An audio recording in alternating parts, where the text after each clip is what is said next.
Salut tout le monde! Aujourd'hui, on va aborder le sujet des bonnes habitudes sexuelles.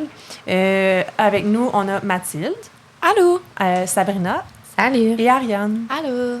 Donc, je vais laisser Sabrina un peu l'idée ce sujet-là aujourd'hui. Donc, quand on parle de bonnes habitudes sexuelles, ça commence par la sécurité sexuelle.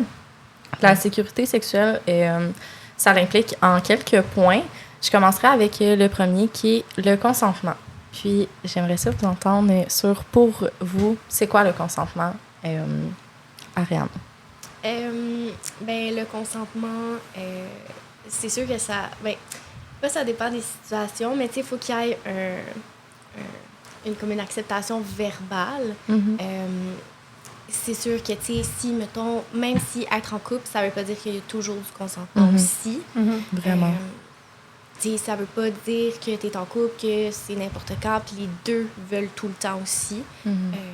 C'est difficile à vraiment verbaliser, mais oui, c'est oui. Ça peut devenir un non. Ouais.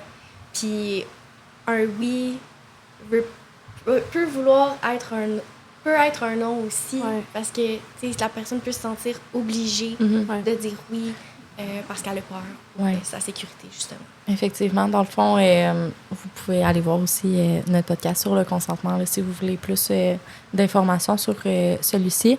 Mais en fait, le consentement, là, c'est vraiment les 3 points. Il faut vraiment que le consentement soit libre et éclairé. Oui, les 2 points, en fait. Ouais. Fait que c'est vraiment par rapport à ça. Puis, en fait, j'irais aussi avec mon deuxième point par rapport à la sécurité sexuelle, qui est vraiment la personne avec qui tu le fais, que je trouve qu'en fait vient vraiment rejoindre le consentement. Là.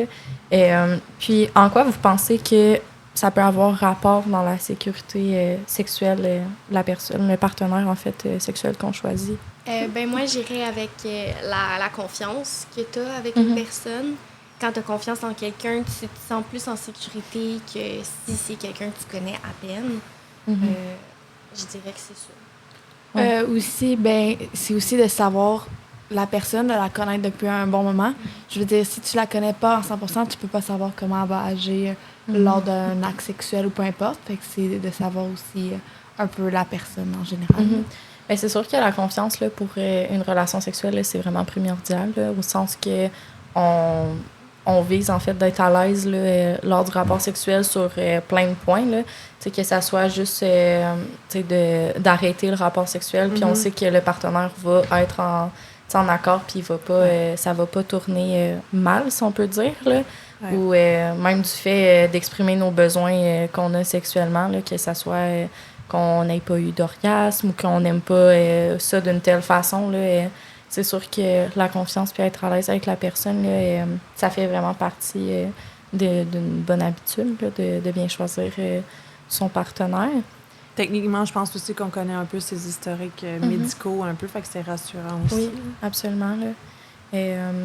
Puis, en fait, c'est sûr que aussi, comme que je disais, faut être à l'aise là, de dire qu'est-ce qu'on aime par rapport à ça, qu'est-ce qu'on n'aime pas. C'est vraiment primordial aussi d'être capable de nommer, en fait, que si jamais on veut arrêter un rapport pour X, Y raison, ou même d'arrêter pour mettre un condom ou quoi que ce soit, là, c'est vraiment primordial d'être à l'aise avec cette personne-là pour le faire, parce que la protection, là, c'était mon dernier point en fait, par rapport à ça, là, pour la sécurité. Là, les protections utilisées, c'est sûr qu'on entend souvent parler, on le répète et on le répète.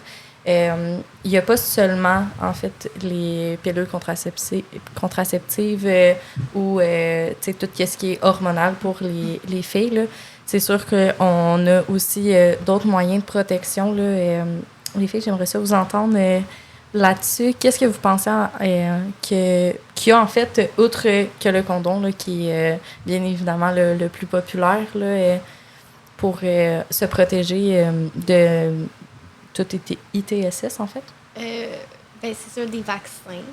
Oui. Ça existe pour certaines maladies, pas toutes, mais il y en a quelques-unes. Oui, en fait, les vaccins, là, c'est plus pour le VPH puis l'hépatite B là, qui se fait, si je ne me trompe pas, à l'école secondaire, là, habituellement, là, vers l'âge de 13-14 ans.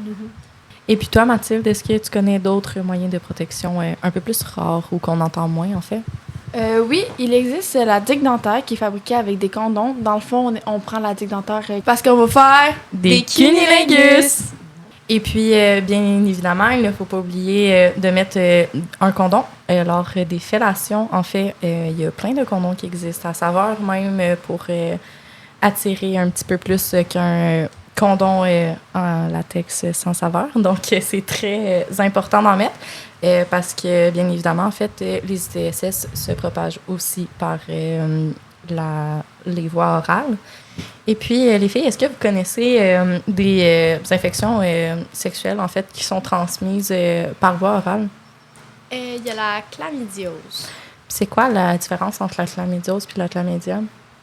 En fait, la chlamydiose, c'est une chlamydia qui part, qui est génitale, qui va Transmise? Oui, transmise par l'oral. Donc, Parfait. Mais merci. Puis, bien évidemment, en fait, là, il y a l'herpès qui peut être génital transmise par voie orale, fait qui devient buccale.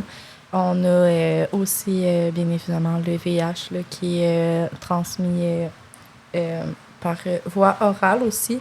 Tout dépendant, là, ça veut pas, c'est pas une obligation, mais malheureusement, ça peut arriver. Donc, c'est sûr que le VIH est une des ITSS les plus dangereuses qui peut mener à la mort si jamais ça se rend au sida. Parce qu'il faut se rappeler, en fait, que c'est pas toutes les ITSS qui sont, en fait, qui ont des symptômes. Souvent, en fait, la plupart des ITSS sont sans symptômes. Là. On en a plusieurs, comme en fait le VPH. En fait, c'est sûr qu'il y en a quelques-unes aussi, comme les virus génitales, là, que là, on va bien évidemment voir, mais on s'en rend pas nécessairement compte sur le moment. La gonorrhée, l'hépatite B aussi, qui peuvent être au début avec moins de symptômes. Puis, c'est sûr qu'on tombe dans de plus grandes, le VIH, le sida, la syphilis. Est-ce que vous connaissez quelques symptômes, en fait, des ITSS, vite, comme ça, les filles? Tu peux ressentir de la douleur ou une sensation de brûlure au moment d'uriner. OK. Fait que c'est sûr qu'on peut se mélanger avec une infection Oui, urinaire. exactement. Là. Ça peut être plus touché, effectivement. C'est des symptômes, des fois, qu'on va moins se rendre compte. Là. Ça passe un peu comme dans le beurre, là, mais... Sinon, on peut avoir des démangeaisons et de l'inconfort à certains moments. Il y a aussi des fois des saignements vaginaux qui peuvent arriver. C'est ça passe inaperçu. Là, quand on est une femme, des fois, on ne sait pas nécessairement si c'est un symptôme ou c'est juste nos règles, ou etc. Là. Puis, il y a aussi des sécrétions qui peuvent s'écouler, en fait, du vagin ou du pénis. OK. Parfait. Mais merci. Puis, en fait, je rajouterais aussi là, que c'est vraiment à faire attention parce que lors du développement du VIH, on peut ressentir des symptômes qui s'apparentent à un rhume. Fait que de la fatigue, de la fièvre, des boutons, des vomissements, de la diarrhée. Fait qu'on va se dire qu'en fait, c'est juste un rhume, mais c'est vraiment important d'aller consulter. En fait, c'est sûr qu'après chaque relation sexuelle non protégée, je vous conseillerais le plus possible d'aller vous faire dépister. On a quelques endroits, là, même, en fait, là, que vous pouvez y aller très facilement. Il y a le CLSC, Air ouverte, qui est pour ça. Nous, à la Maison des Jeunes, autant on peut vous faire soit du référencement, prendre un rendez-vous avec vous, ou encore... parce qu'on n'en a pas beaucoup parlé dans le podcast, mais effectivement, la protection est utilisée, puis pas juste pour les ITSS, mais contre les grossesses non désirées. Fait qu'on a aussi, en fait, ce service-là de test de grossesse, là, tout dépendant des risques que vous avez d'avoir une grossesse, en fait, où il y a toujours l'infirmière de l'école là, qui peut faire les dépistages et les tests de grossesse là, à ce niveau-là. Fait que... faites attention à vous, avez des bonnes et belles relations sexuelles avec protection. Puis, et consentantes. Et consentantes. Amusez-vous et à la prochaine!